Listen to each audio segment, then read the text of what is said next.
Oi pessoal, nós voltamos às nossas aulas de história dessa semana e nós teremos a continuidade do conteúdo referente aos povos indígenas da América. A aula de hoje é a aula do sexto ano, tá bom? Essa aula vai trabalhar sobre a civilização Inca e os povos indígenas, ou seja, os indígenas do que hoje é o Brasil. Nós vamos estar trabalhando o conteúdo da página de número 144 até a 151, ok? Então nós vamos falar um pouquinho sobre esses dois povos, ou esses dois grupos indígenas, um que vai povoar a região da costa do Pacífico, ali pela região do Peru, onde atualmente é o Peru, e outro grupo vai ser aquele que vai ficar aonde nós conhecemos, que é o Brasil, ou seja, a nossa pátria, a nossa terra, ok? Então, vamos dar início primeiro falando dos povos incas. Os incas, a sociedade inca, ela se desenvolve no que nós conhecemos como a Cordilheira dos Andes, ou seja, aquela região do lado do Pacífico, que fica ali onde é o Peru. Nós vamos ver rapidinho no mapa daqui a pouquinho, tá bom? Originalmente, era o título, esse nome Inca, era o título dado ao imperador Inca, ou dessa civilização. Mas não foram os Incas que deram esse nome a eles, mas foram os espanhóis. Os espanhóis traduziram Inca como imperador, e isso pegou, como diz aquela velha frase, pegou e ficou dado ao imperador o nome de Inca, ou seja, imperador. Então, com isso, os Incas, assim como os Aztecas e os Maias, eles foram uma importante civilização no que aquelas terras que foram da América dada como domínio espanhol. Essa civilização Inca, ela também formou uma grande e numerosa população, principalmente com suas habilidades, como nós vamos ver. Tal povo Inca, ele vai ter duas cidades principais, que vai ser justamente Cusco e Machu Picchu. Essas duas cidades, elas vão ficar ali na região onde é o Peru hoje. Então, essa civilização, ela vai habitar e vai se caracterizar justamente nessa regiãozinha verde, que vai se caracterizar como a região do Império Inca, tá bom? Lembrando, Cordilheira dos Andes, tem que dizer que esse lado, ou seja, do outro lado, banhado pelo Oceano Pacífico, ok? Nós vamos ver aqui nessa outra imagem também as construções desse pomposo império, que é o Inca, o que eles construíram, como eles construíram em cima de montanhas, essas arquiteturas muito bonitas que as pessoas hoje vão lá visitar, fazer excursões, turismo para conhecer esse local. Mas vamos conhecer um pouquinho sobre a sociedade Inca. A sociedade era dividida em classes sociais. Não existia esse termo classes sociais, mas nós dividimos ela usando esse termo. No topo da sociedade, lá em cima, lá no alto, como nós aprendemos sempre nas nossas aulas, no topo da pirâmide social encontrava-se quem? O imperador. O imperador, aquele que era considerado o maior, que controlava a vida das pessoas e aquele que dava as regras da sociedade. Logo abaixo do imperador, nós vamos encontrar a nobreza. Não é aquela nobreza medieval, que nós vamos ver mais lá na frente, quando nós chegarmos lá no 8º ano. É uma nobreza caracterizada por questões culturais, por serem sacerdotes, por serem guerreiros, por serem participantes de um grupo. Então essa é uma outra característica de nobreza. Não é uma nobreza de privilégios, tá? Não é por terem privilégios de algumas coisas. Abaixo da nobreza vai existir os comerciantes e o que nós chamamos de homens comuns, ou seja, as pessoas comuns da sociedade. Então isso era a estrutura social do Império ou da civilização Inca. Na religião, elas não fogem muito das características tanto de maias, como dos astecas, como dos indígenas que nós vamos ver, os indígenas brasileiros, que nós iremos ver daqui a pouquinho. Eles eram politeístas. Diferente dos maias, que eram uma característica de animismo, ou seja, viam tudo na questão dos animais apenas como deuses, e diferente dos astecas, que viam na astrologia a figura dos deuses, os incas, eles vão ver de uma forma de uma cultura tanto animista como da astrologia. Para os incas, existia uma diversidade de Deus. Existia o Deus Sol, Deus Lua, Deus Rio, o Deus da chuva, ou seja, eram os elementos da natureza. Então, a religião deles era politeísta e o Deus maior deles era o Deus Sol. Okay? Já na política, nós vamos ver que os incas eles eram governados pelo imperador, que era o nome dado pelos espanhóis. Tradução de Inca, imperador, lembre disso. E ele era considerado descendente do Deus Sol, que era o maior Deus. Então nós já vamos ver aí que tanto a política, sociedade e religião se ligavam. Eles eram uma cultura que tinham a religião como predominante. Eles necessitavam da religião, eles tinham a necessidade de usar a religião como algo que seria o guia da sua sociedade. Por isso que o imperador era responsável maior de toda a questão política.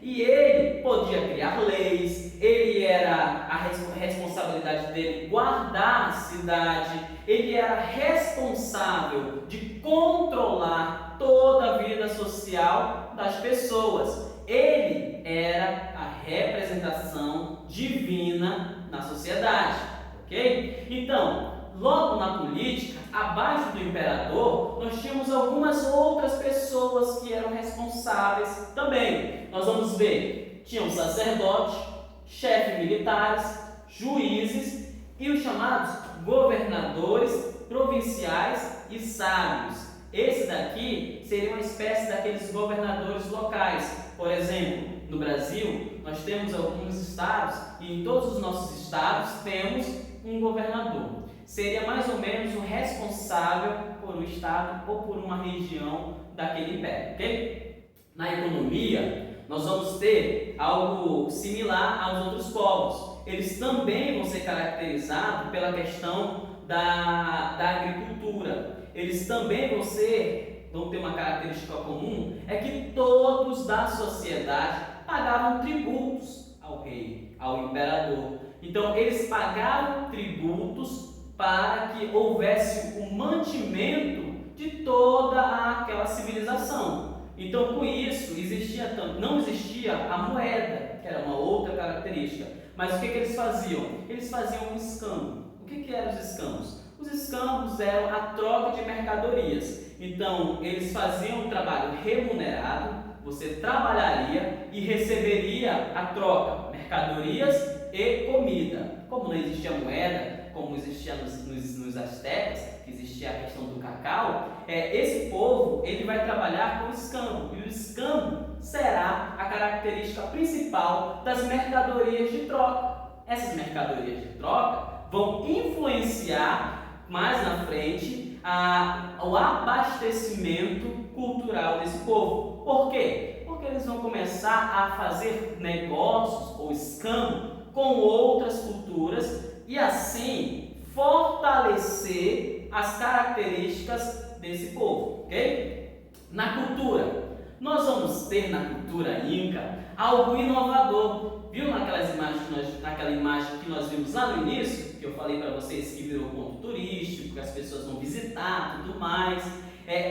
Essa cultura vai ser atrativa hoje. Eles vão ser conhecidos justamente pela construção de palácios, pela construção de casas, templos, grandes fortalezas, pontes, túneis e estradas, canais de água dentro das cidades e por meio de elevações de pedras e aquedutos, que é justamente para fazer a irrigação das suas plantações, ok? Os incas, eles não tinham escritas, diferente um pouco dos maias e dos astecas, mas eles possibilitaram conhecer as suas histórias através da oralidade.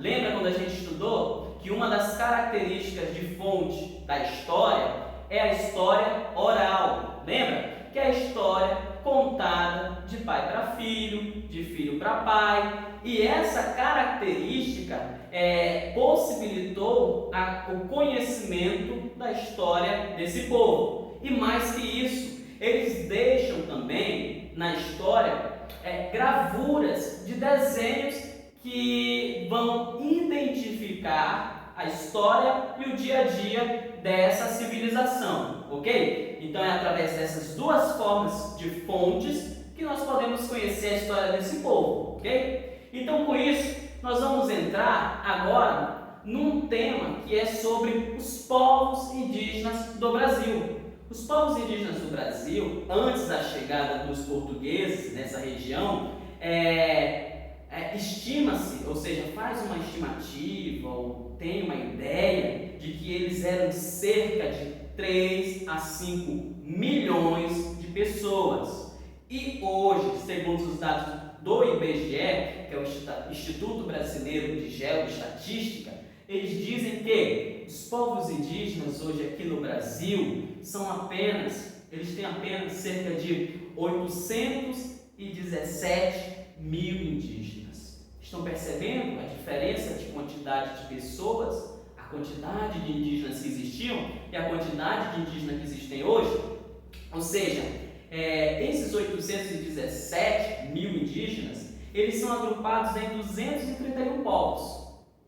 Um dos motivos que causou essa diminuição dos indígenas, que, segundo Sérgio Buarque de Holanda, segundo alguns poetas, dizem que são os verdadeiros brasileiros e habitantes do Brasil, ela é dada justamente por causa da perseguição tanto de portugueses com a mão de obra escrava, com a sua chegada aqui, como pelas doenças trazidas por europeus. Esses foram dois fatores, o escravismo indígena e a questão das doenças trazidas pelos europeus para essa região, foram os dois fatores que levaram à diminuição dessa população, ou desse povo aqui no Brasil, ok? Nós vamos ver aqui no mapinha, justamente a distribuição desses povos indígenas no que hoje é o Brasil. Cada corzinha dessa é um povo ou um grupo linguístico de indígena. E nós percebemos que são poucos, né? Bem pouquinhos, mas são predominantes ainda. Existem poucos, mas nós tentamos sempre falar através dessa cultura, da questão da cultura indígena, justamente para alertarmos que é uma cultura que tem que ser resguardada. Assim como não existe uma cultura superior à outra, nós devemos respeitá-la e nós devemos sempre nos motivar a protegê-la, ok? Então, devemos conhecer um pouco sobre os indígenas para isso. Devemos saber que cada povo indígena ou cada cultura indígena possui a sua própria forma de viver, língua, crença, jeito próprio de trabalhar, de pensar, modo de relacionar-se. Então, cada um tem a sua característica, ou que nós chamamos a sua cultura, ok? Então, nós vamos ver que existem entre os povos indígenas diferenças. A primeira diferença que existem entre eles é os traços físicos, tá bom? Os traços físicos vão ser as diferenças principais de cada povo. Nós vamos ver aqui 3 culturas de povos diferentes. Observe bem, cada uma delas e tem traços físicos diferentes. Uma cultura com o nariz mais arredondado, o rosto mais espalhafoso, maior. Outra, os traços com o nariz mais finos. Então, você vai perceber, cada um tem traços físicos diferentes. Primeira diferença entre os grupos indígenas está na questão física. A segunda é na língua. Nós vamos ver que os povos indígenas falam diferentes línguas. É que nem o europeu, ou que nem os povos da Ásia. Imagine só, o espanhol lá da Espanha fala espanhol, o inglês lá na Inglaterra fala o inglês. Então, assim como os europeus, aqui os povos nativos também têm suas línguas. E isso é uma outra diferença, tá bom? Nós vamos ver que há, pelo menos hoje, 180 línguas indígenas diferentes faladas aqui no Brasil, tá bom? Isso é uma característica deles. Tem o Macuxi, tem o Apixana, tem o Aimiri, tem várias línguas. E essas que eu citei são línguas aqui do estado de Roraima, ok? Vamos lá. Agora, as semelhanças. Nós temos também semelhanças entre os povos indígenas. A primeira, a terra para os indígenas é de quem trabalha nela. Isso é viver em comunidade, isso é viver em grupo. Ou seja, se a criança e o mais velho trabalham na terra, é pertencente a elas. Nós temos um pensamento de propriedade privada, que vai surgir lá pelo meado do século XVIII, XVII, XVIII e XIX, que vão ser caracterizados justamente pelo fato de alguns pensadores, principalmente ele que vai ser os pensadores da economia, eles vão trazer, como John Locke, a ideia de propriedade privada, ok? Outra semelhança entre eles é a divisão do trabalho, que vai se caracterizar por sexo e idade. Vamos lá ver. As tarefas masculinas vão ser dadas: derrubar a mata e preparar a terra para o plantio. Outra característica das tarefas masculinas: fazer armas de guerra e canoas. Outra, construir moradias. Outra, cuidar da segurança do grupo. E outra, caçar e pescar. Mas e as tarefas femininas, como é que ficariam? Elas seriam dessa forma: plantar, acompanhar o crescimento do plantio e colher o plantio. Outra, extrair frutos como castanhas e pinhão. Isso se chama extrativismo, tá bom?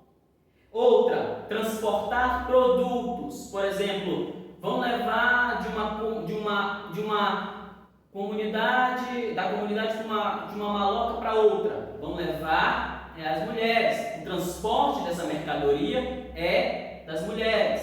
Outra, fazer farinha. Essa farinha que nós temos, tal, aqui no nosso estado, que é tão famosa, a farinha amarela, a farinha natural, é uma tarefa feminina dentro da comunidade. Tecer redes, fazer cestos, vasos e objetos, quer seja outros, que vão ser características do povo, é tarefa feminina também. Outra, preparar alimentos e cuidar das crianças, tá bom? E vale lembrar, as mulheres, elas também são responsáveis até um certo período da criação, porque depois a tarefa, dependendo do sexo, masculino ou feminino, é passada para o responsável. Por exemplo, o menino, quando chega numa certa idade, ele vai sair junto com os outros homens para caçar, para pescar, para fazer as atividades do sexo masculino. E as meninas do mesmo modo. Elas vão ser cuidadas a um certo período e ensinadas nas tarefas das mulheres, ok? Então, a nossa aula termina aqui, mas nós temos um exercício para você fazer, tá bom? O exercício se encontra na página 155 e são todas as questões que estão lá, tá bom? Então, eu deixo aqui um abraço para você e nos encontramos na próxima aula. Um beijo, tchau, tchau!